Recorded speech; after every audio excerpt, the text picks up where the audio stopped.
Hello and welcome to the Slow Crime Playlist. This is a true story told in slow, clear English at a 2 level. It is made to help English learners listen, understand, and practice. The story you will hear is real. It may be upsetting for some listeners because it talks about crime and death. Please listen with care. Now, let's begin. Niles, Michigan. February 20th, 1987.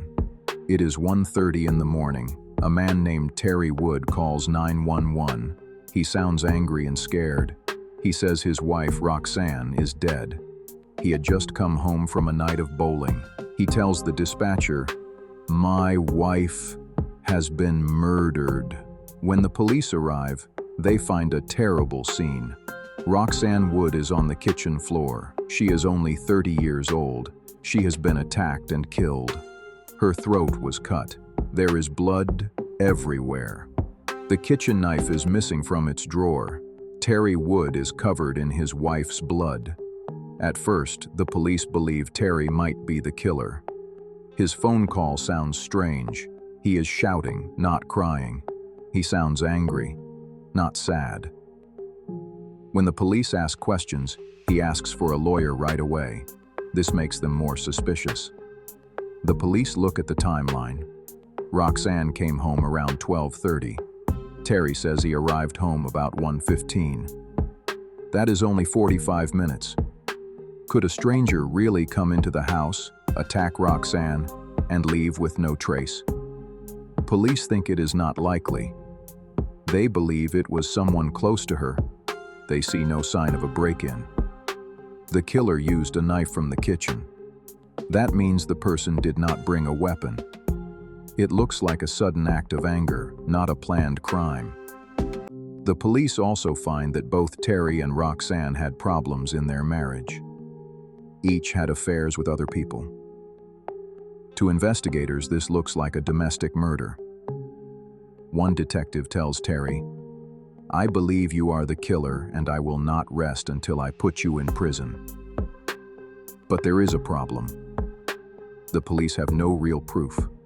No fingerprints, no witness, no confession, only guesses. They collect a small sample of DNA from Roxanne's body, but in 1987, DNA testing is very new. The small sample cannot be used. The case goes cold. Years pass. Terry keeps living in Niles. People whisper that he killed his wife. Even some family members do not believe him. He is called Slash because of how Roxanne died. In 1999, DNA technology becomes better. The sample from the crime is tested again. The results are clear. It is not Terry's DNA. It belongs to another man. Still, police do not drop the case against him. They think maybe another man hurt Roxanne, but Terry killed her. So the cloud of doubt stays over his life. The case file grows bigger and bigger, 3,500 pages of reports, notes, and interviews. In 2020, students at Western Michigan University work on the case. They scan every page and make the file digital. Now detectives can search it more easily. Then they send the DNA to a company called Identifinders International. The company says the sample is very small, almost gone. But they will try. For 10 months, nothing happens. Then a genetic genealogist named Gabriela Vargas takes the case. She is sure it can be solved. She uploads the DNA to a website called GED Match. She studies family trees from small DNA matches. Bit by bit, she builds the tree backward. Finally, she finds the common ancestors, a couple born around 1920. They had 3 sons. 2 are ruled out. 1 remains. His name is Patrick Wayne Gillum. He has a long history of violence. In 1979, he broke into a home in Gary, Indiana. He attacked a woman and tried to assault her. He stole her purse and credit cards. Police caught him and sent him to prison for 14 years. He served only 7. 4 months after his release, Roxanne Wood was murdered. Investigators watch him for days. They see that he smokes cigarettes.